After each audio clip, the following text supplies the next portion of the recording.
দেখছেন কলকাতা টিভি। ভাষ্যটি রয়েছে আপনাদের সঙ্গে। শুরু করছি আরো বারো। শুরুতে যে খবরে নজর রাখবো, দুই চিকিৎসককে বদলি বিরোধিতায় মামলা হাইকোর্টে। দেবাশিস ও আসফাকুল্লাহ বদলির মামলা 12 জুন। এই মামলার শুনানি নির্দেশ বিচারপতি অমৃতা সিনহার। দুই ডাক্তারকে বদলি বিরোধিতায় মামলা হাইকোর্টে 12 জুন। এই মামলার শুনানি রয়েছে কলকাতা হাইকোর্টে। দেবাশিস এবং আসফাকুল্লাহ, চিকিৎসক আসফাকুল্লাহর বদলির মামলা নির্দেশ দিয়েছেন বিচারপতি অমৃতা সিনহা। 12 জুন এই মামলার শুনানি রয়েছে। এর আগে বদলি সংক্রান্ত মামলা ওঠে কলকাতা হাইকোর্টে।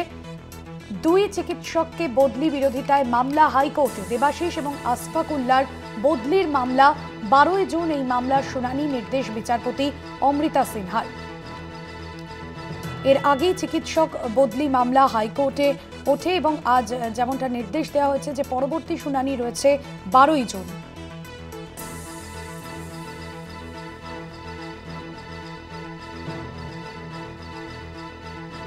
পীযূষ কান্তি নাগ রয়েছেন আমাদের প্রতিনিধি ফোন লাইনে।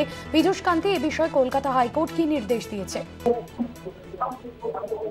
দেবাশিস হালদার ও আসফাকুল্লাহ নাইয়ার এরা বদলিকে নোটিশকে চ্যালেঞ্জ গ্রীষ্মকালীন অবকাশ বেঞ্চে মামলা দায়েরের অনুমতি পেয়েছিল এবং মামলা দায়েরের অনুমতি দিয়েছিলেন গ্রীষ্মকালীন অবকাশ বেঞ্চ। এই মামলাটি শুনানির জন্য ফের আজকে নিয়মিত বেঞ্চ, যেহেতু গ্রীষ্ম অবকাশ শেষ হয়ে গেছে, কলকাতা হাইকোর্টে নিয়মিত বেঞ্চে দৃষ্টি আকর্ষণ করে। বিচারপতি অমৃতা সিনহা আগামী বৃহস্পতিবার এই মামলার শুনানি করেন ধার্য করেছেন। অপরদিকে আসফাকুল্লাহ নাইয়ার ও দেবাশিসের পর আদালতের দ্বারস্থ হয়েছে অনিকেত মাহাতো। এই জুনিয়র ডাক্তাররা মূলত আর্থিক ঘটনার সময় পর যে চিকিৎসকদের যে আন্দোলন হয়েছিল, এই আন্দোলনে সম্মুখসারিতে ছিল এই জুনিয়র ডাক্তাররা। অপরদিকে এই আসফাকুল্লাহ নাইয়ার ও দেবাশিসের পর কলকাতা হাইকোর্টের দ্বারস্থ হল অনিকেত মাহাতো। বিচারপতি অমৃতা সিনহা পরিষ্কার জানিয়ে দিলেন যে ওই যে দুজন জুনিয়র চিকিৎসকের মামলার সঙ্গে এই অনিকেত মাহাতোর মামলার শুনানি গ্রহণ করা হবে আগামী বৃহস্পতিবার। সঙ্গে থাকো পীযূষ কান্তি। দুই ডাক্তারকে বদলি বিরোধিতায় মামলা, দেবাশিস এবং আসফাকুল্লাহ বদলির মামলা। ইতিমধ্যেই সেই মামলা কলকাতা হাইকোর্টে উঠেছে এবং 12 জুন এই মামলার শুনানি রয়েছে।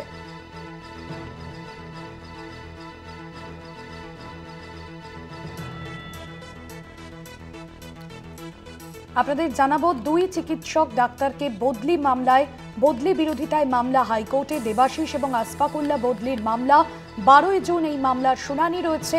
নির্দেশ দিয়েছেন বিচারপতি অমৃতা সিনহা। পাশাপাশি আপনাদের জানাবো, আসফাকুল্লাহ নাইয়া দেবাশিসের পর আদালতের দ্বারস্থ অনিকেত মাহাতো। তার বদলির বিজ্ঞপ্তিকে চ্যালেঞ্জ করে মামলা আগামী বৃহস্পতিবার এই মামলার শুনানি রয়েছে। পীযূষ কান্তি রয়েছেন আমাদের সঙ্গে ফোন লাইনে। পীযূষ কান্তি, এ বিষয়ে কি জানা যাচ্ছে? দুজন জুনিয়র চিকিৎসককে বদলি নিলেও অনিকেত মাহাতো বদলি নেয়নি। বৃহস্পতিবার এই মামলার শুনানি রয়েছে। আগামী বৃহস্পতিবার এই মামলার শুনানি।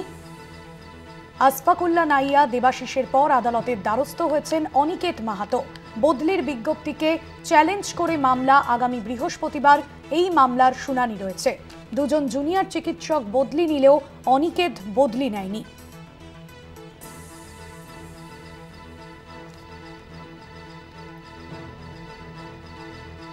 আগামী বৃহস্পতিবার এই মামলার পরবর্তী শুনানি রয়েছে।